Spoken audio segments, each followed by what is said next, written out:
Good morning students.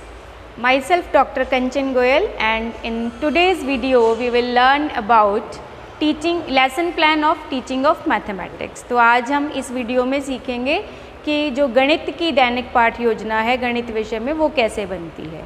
तो सबसे पहले हम कोई भी काम करते हैं उसका कोई उद्देश्य होता है। तो दैनिक पाठ योजना के सबसे पहले हम लोग क्या करेंगे, उद्देश्य डिस्कस करेंगे, और आप अपनी कॉपी में किस तरह से लिखेंगे उसका फॉर्मेट भी मैंने लिया हुआ है। देखिए सबसे पहले कॉपी के पेज के ऊपर हम ऊपर लिखेंगे सबसे पहले दैनिक पाठ योजना। अगर आपकी वार्षिक पाठ योजना है तो आप वार्षिक लिख सकते हो। उसके नीचे आप विषय लिखेंगे, विषय गणित, प्रकरण मैंने लिया है व्रत की परिधि। मतलब आज का मेरा जो टॉपिक है पढ़ाने का, जिसके ऊपर मैं लेसन प्लान बना रही हूँ, वो है व्रत की परिधि। उसके जस्ट राइट हैंड साइड आप कक्षा, जिस कक्षा का आप बना रहे हैं, कालांश, जिस कालांश में आप पढ़ा रहे हैं, और समय अवधि, मतलब आपके कालांश की कितनी समय अवधि है, 30 मिनट है, 35 मिनट है, उसके अकॉर्डिंग आप यहाँ पर लिख सकते हैं। इसके जस्ट लेफ्ट साइड आप उस दिन की दिनांक लिखेंगे जिस दिन ये लेसन पढ़ाया जाना है। तो इस तरह से आप इसको, हम ब्लैक बोर्ड एंट्रीज कहते हैं, ये कंप्लीट करते हैं। अब देखिए जब हम उद्देश्य लिखते हैं कॉपी में तो उसके इस तरह से 4 खंड बनाए हैं हमने, क्रम संख्या, उद्देश्य, विशिष्टीकरण, अपेक्षित व्यवहारगत परिवर्तन। इसका क्या मतलब है, देखो उद्देश्य ज्ञानात्मक, अवबोधात्मक, मतलब नॉलेज ऑब्जेक्टिव, अंडरस्टैंडिंग ऑब्जेक्टिव। फिर नॉलेज ऑब्जेक्टिव के अंदर ये 2 विशिष्ट उद्देश्य आते हैं, प्रत्यस्मरण और प्रत्यभिज्ञान। अपेक्षित व्यवहारगत परिवर्तन का क्या मतलब है कि जो परिवर्तन, जो वांछनीय परिवर्तन हम अपने छात्र में चाहते हैं, ठीक है, कि मेरे इस लेसन को पढ़ाए जाने के बाद मेरे छात्रों में, उनके व्यवहार में क्या परिवर्तन आ जाएगा। तो टीचर ये जो प्लानिंग कर रहा है, एक दिन पहले कर रहा है, तो प्लानिंग करते हुए वो सोच रहा है कि जब मैं इस टॉपिक को पढ़ा दूंगी तो मेरे छात्रों में क्या परिवर्तन आएगा, उनके व्यवहार में क्या परिवर्तन आएगा, है ना। तो ज्ञानात्मक उद्देश्य में प्रत्यस्मरण और प्रत्यभिज्ञान, ये इसके 2 विशिष्ट उद्देश्य हैं। तो प्रत्यस्मरण क्या लिखेंगे आप, छात्र व्रत की परिधि से संबंधित, क्योंकि मेरा टॉपिक ये है, व्रत की परिधि से संबंधित प्रत्ययों का प्रत्यस्मरण कर सकेंगे। नॉलेज ऑब्जेक्टिव किसके लिए है, चीज़ों को याद करने के लिए, पहचानने के लिए, तो वो क्या कर सकेंगे, प्रत्यस्मरण कर सकेंगे। इसका दूसरा विशिष्ट उद्देश्य क्या है, प्रत्यभिज्ञान, छात्र व्रत की परिधि से संबंधित, मतलब जो भी आपका टॉपिक है उससे संबंधित प्रत्ययों का प्रत्यभिज्ञान कर सकेंगे। तो इस तरह से जो ज्ञानात्मक उद्देश्य है उसके 2 विशिष्ट उद्देश्य हैं, दोनों विशिष्ट उद्देश्यों को आप इस तरह से ही लिखेंगे। नेक्स्ट आपका उद्देश्य आ जाता है अवबोधात्मक उद्देश्य, जिसको हम इंग्लिश में बोलते हैं अंडरस्टैंडिंग ऑब्जेक्टिव, और इसके 4 विशिष्ट उद्देश्य हैं। सबसे पहले है बोध, व्याख्या, अंतर, तुलना।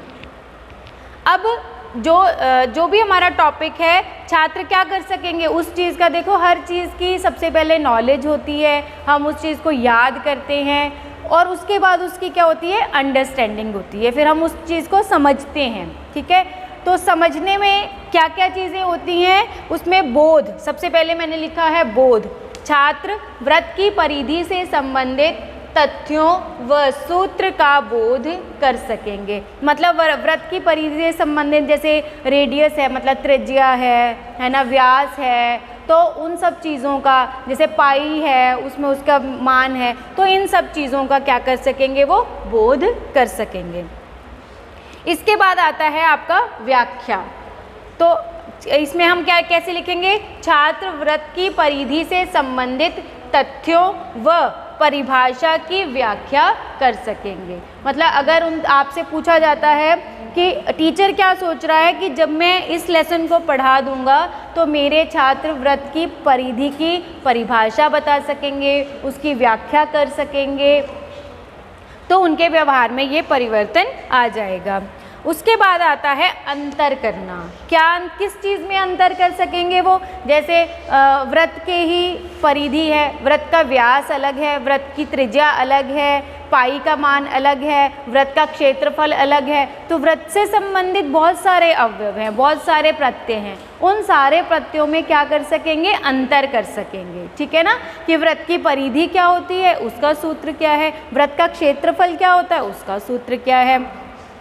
तो इस तरह से हम कैसे लिखेंगे, छात्र वृत्त की परिधि व वृत्त से संबंधित अन्य तथ्यों का में अंतर कर सकेंगे। ठीक है, उसके बाद अवबोधात्मक में लास्ट आता है विशिष्टीकरण में तुलना करना। तो तुलना किस में कर सकेंगे, इन्हीं के तथ्यों में आपस में तुलना कर सकेंगे, या फिर छात्र वृत्त से संबंधित तथ्यों की तुलना कर सकेंगे। मतलब वृत्त से संबंधित बहुत सारे तथ्य हैं, उनकी भी तुलना कर सकते हैं। जैसे कोई क्वेश्चन आ गया है ना, उसमें आप देखेंगे कि इसमें वृत्त की क्या क्षेत्रफल का फॉर्मूला लगेगा या इसमें वृत्त की परिधि का फॉर्मूला लगेगा, और अन्य जो ज्यामितीय आकृतियां हैं उनसे भी इसकी तुलना की जा सकती है। वो आप इसमें इस तरह से भी लिख सकते हो कि अन्य ज्यामितीय आकृतियों से तुलना कर सकेंगे, या वृत्त के अवयवों में परस्पर तुलना कर सकेंगे। आप किसी भी तरह से इस उद्देश्य को लिख सकते हैं।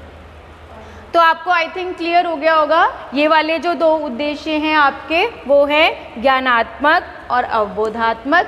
हम गणित में 4 शिक्षण उद्देश्य लेते हैं, तो इसमें से 2 मैंने इस वीडियो में आपके साथ डिस्कस किए हैं। सबसे पहला ज्ञानात्मक और दूसरा अवबोधात्मक। ज्ञानात्मक में मैंने बताया है आपको 2 विशिष्टीकरण उद्देश्य हो गए, और उन विशिष्टी मतलब इस उद्देश्य के अंतर्गत मेरे छात्रों में कौन से प्रभाव आएंगे, कौन से व्यवहारगत परिवर्तन आएंगे, ये दोनों परिवर्तन आ सकेंगे। उसी तरह से अवबोधात्मक में ये 4 विशिष्ट उद्देश्य हो जाते हैं, और इन 4 विशिष्ट उद्देश्यों के अंतर्गत छात्र में कौन से व्यवहारगत परिवर्तन आएंगे, ये व्यवहार मतलब ये सारे परिवर्तन टीचर सोचकर चलता है कि जब मैं इस टॉपिक को पढ़ा दूंगा तो मेरे छात्रों में ये उनके व्यवहार में ये परिवर्तन आ जाएंगे। अगर उनसे कोई वृत्त की परिधि की परिभाषा पूछता है वो बता पाएंगे, सूत्र पूछता है तो बता पाएंगे, उससे संबंधित कोई तथ्य पूछता है वो बता पाएंगे, परिधि है, व्यास है, पाई का मान है, वो सब चीज़ ये बता सकेंगे। तो टीचर ये मानकर चलता है।